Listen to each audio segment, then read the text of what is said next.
A square G-Shock watch is one of the most popular ones out there, and that includes this vintage one as well, called the G8100, a G-Shock watch that actually look like a square. So today I'm gonna disassemble this G-Shock watch in particular. Why? Because I haven't done it yet. Plus, this watch has a few issues. I've been purchasing this watch a couple of times throughout the years of collecting G-Shock, and one common problem that I find with this watch, first is the band coating will peel over time, especially those gloss coated one. And other problem is the backplate. I don't know why, I don't know what's going on here. For some reason, most of the used watch that I got, especially from the same series, will have water leak issues where water literally leak from the backplate inside the watch. And here is an example of that. Look at that.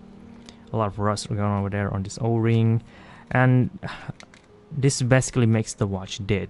The problem with that, you cannot see it at all.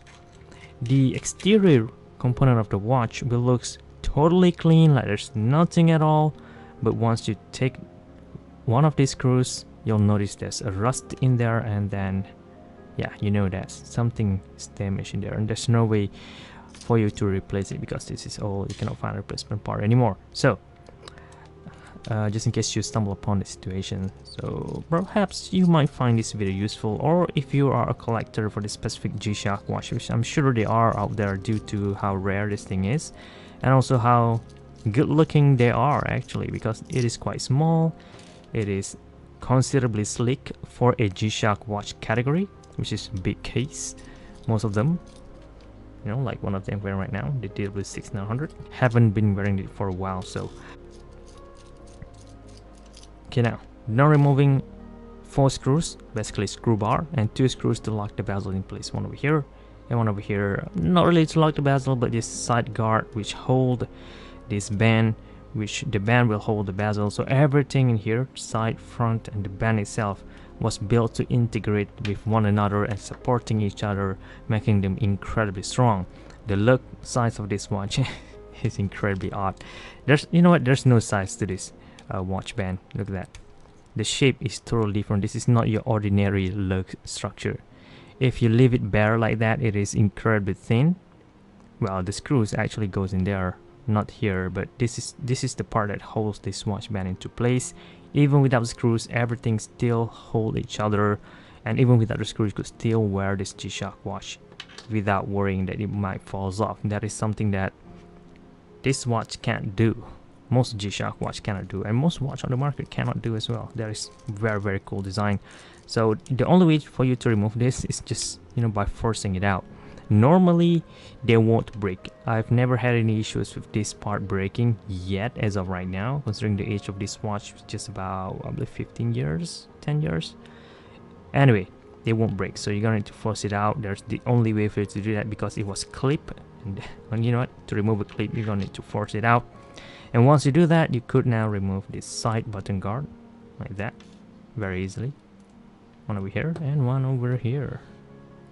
There you go. It's just flexible plastic, so you don't have to worry about breaking this.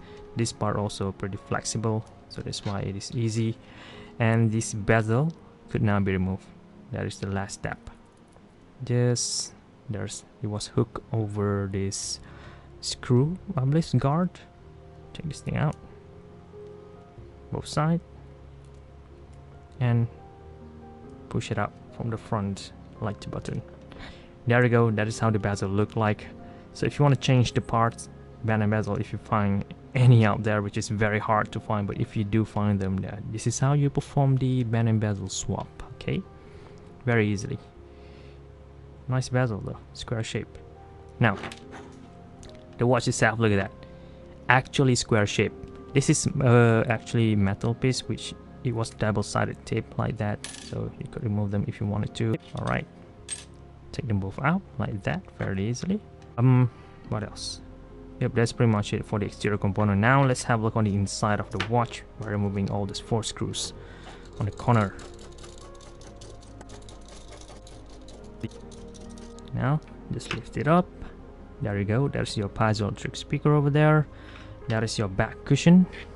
Just take it out. Nothing much going on over here. And that's your piezoelectric speaker spring. Let's just pull it out if I can. Yep, coming out already. Pretty short, so it is a different size. And this is the battery inside. Let's use a needle. So if you want to change the battery, this is how you do it. You're going to remove the entire thing, even the watch band and bezel, and now you could have access to the battery, which is tedious, but it only uses standard screwdriver, so I guess everyone have the tool this day. And this is the battery, CR2016, which is easily obtainable. There's that, and if you want to take the movement out, you could already do so just like that. So this watch has a function called dual illuminator, where there's a spring at the front, 2 of them. So this spring will connect to this, I believe, an EL, another version of EL panel over here. There's 2 dots. So when you turn on the EL backlighting for this movement, it will connect to the spring and lights up this watch faceplate at the same time. So there is also other cool feature about this G-Shock watch in particular, which makes it popular. It looks very, very gorgeous since the whole piece just lights up. Similar to the mod band, except it is square in shape and it is sleeker form. If you want to remove the buttons, it is just locked with, you know, there it is, regular C-clip, all 5 of them, then take it out. This glass at the front was taped on the side actually, alongside with this you know, EL panel at the front over there. I'm gonna need to heat it up and then punch it out, but the shape is square, so this is the tricky part. Normally the punch device only have a round shape you know, holder for the watch, so it is very hard for me to do this, so I'm just going to skip this part. Normally there's no issues at all with this hard case of the watch. The issues always lies in this movement over here, because water gets inside and damage the circuit board or oxidize things in there. Sometimes it could work, sometimes it will just burn the entire thing. Now, normally all you have to do is just change the circuit board, and in order to do that, obviously you're gonna need a needle to unclip 1, 2, 3, 4, 5 clip that is holding the circuit board. Now this part is very easy, very similar to any G-Shock watch out there. So if you ever watch my other disassembly video, you'll notice the similarities on all of them, even though they were made differently. So there you go, a metal piece, a battery compartment, I would say, and there's a spring over there, a gold spring. So make sure you have one of these, do not lose this. So if you do lose this gold, tiny gold spring, the entire watch wouldn't work properly, so make sure you have those. Now this is the circuit board, which is just, I guess there's no clip, right? You could just lift it up. There we go. Look very similar, right? It reminds me of the DW5600 type of circuit board. Alright, anyway, here it is. This is the spring that connects to the EL panel. I guess the one at the front at least. There you go.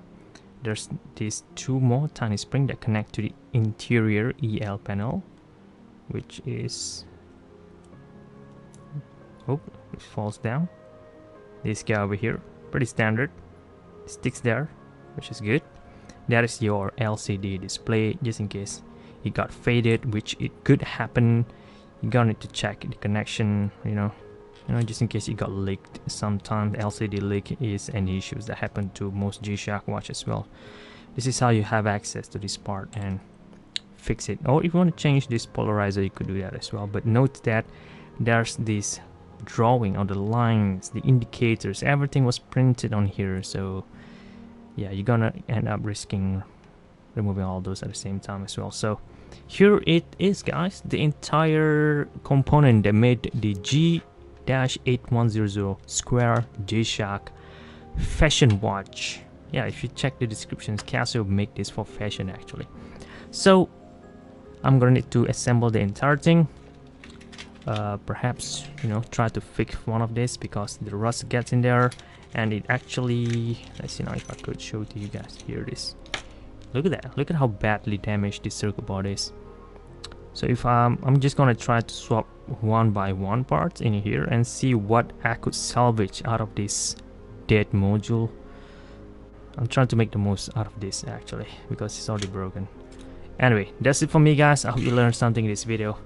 Thank you very much for watching.